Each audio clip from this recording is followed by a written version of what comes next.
It's been amazing. Really beautiful location and perfect weather outside. Exactly. Meeting lots of great people. We're raffling off all 5 cars out there.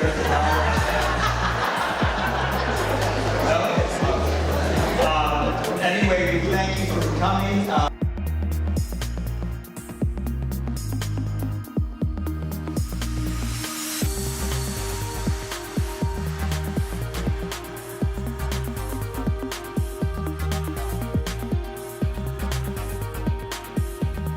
Hello, awesome humans.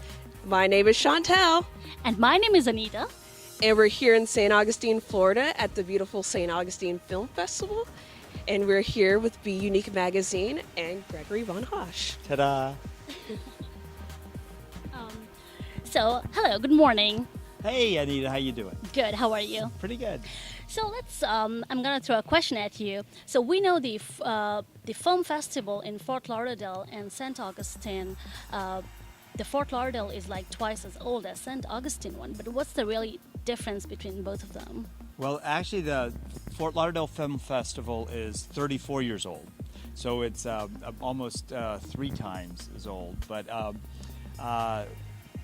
the difference is really in size, and because Fort Lauderdale's pretty much part of the expansive urban sprawl down there, we go 18 days, and this one we go 4 days. And over the 4 days, we will show approximately 48 films, and over the 18 days there, we show about 200 films. So it's really a matter of scope, but that doesn't diminish what we do here at all, because it's not really quantity, it's quality. And what I do is I pick the best films from Fort Lauderdale, and I bring them here to St. Augustine, where I now live and love. What is the driving force behind SAFF, and what keeps it going year after year? Chantal, that's a very good question, and I have no idea. I'd like to say it isn't the almighty dollar, but we're doing extremely well. The thing keeps going up and up and trending as far as crowds go. Back in 2009 or so, when we first started, really you could fire a cannon off inside of beautiful Lewis Auditorium and not hit anybody. But since that time, it's grown and grown in popularity, and now people know us. We don't have to explain who we are, which is great. And so to get back to your original question, I think it's that the community really wanted a film festival. It was lacking. It has history, it's got music, it's got nature, it's got all that going for it, but it didn't have anything in the film as a narrative art form. You know, we have a couple multiplexes, but really the film festival is a unique animal, perfect for your magazine. And so that may be it, is the love we're getting in return. So, in your opinion, why should the community take part in film festivals like this one?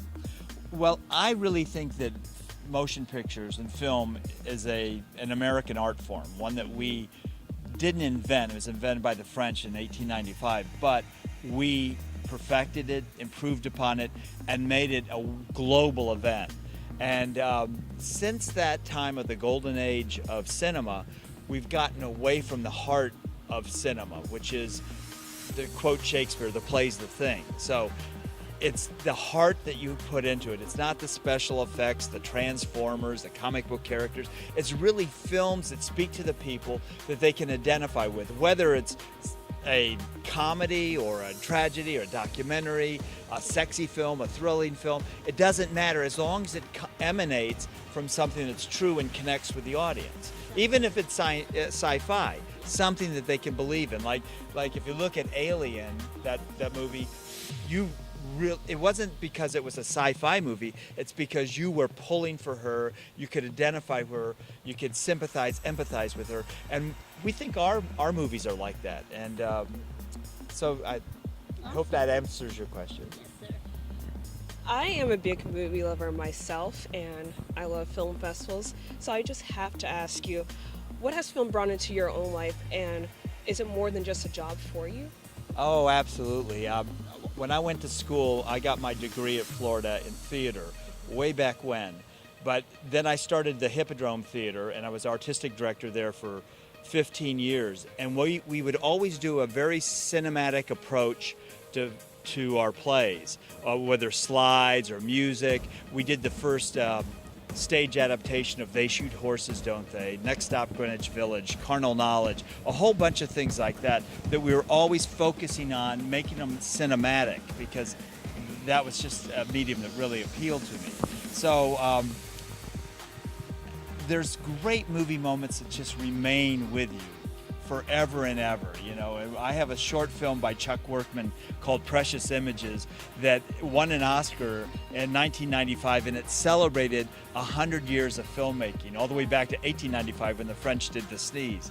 And it was something that was really exciting for me because they were the special moments in cinema. So he put together about 3,000 images in a 7-minute film that from films you've seen, and it is spectacular. And that, to me, speaks to what I love about movies. The way they can transport you in an instant from Hastings to the, you know, supersonic ultra space. They can take you there in a minute. They use music, they use art, they use acting, they use dance. They combine every art form all in one, and that's what makes it so special. That really sounds so cool. So is there anything that you want to let know our audience before we wrap up this show? Sure. Well, the film festival's going on for today and tomorrow. So if you get a chance, come on down. You don't have to go online if you don't want to, but if you do want to, it's staugfilmfest.com, and they'll have all the movies there, when they're showing, who's in town with them. Karen Allen's here today and tomorrow. Talia Shire from the Godfather movies and Rocky is here tomorrow. And in between that, we've got parties. We've got probably 40 screenings left. And you'll meet a lot of interesting people, have a good time. We're wrapping up a beautiful day in St. Augustine, Florida. I'd like to take the time to thank our special guests and the St. Augustine Film Festival for having us. We hope to see all of you next year in St. Augustine Film Festival. Please visit our website www.bUneke.org. Thank you for watching us. It's me, Anita. Chantel. Bye-bye.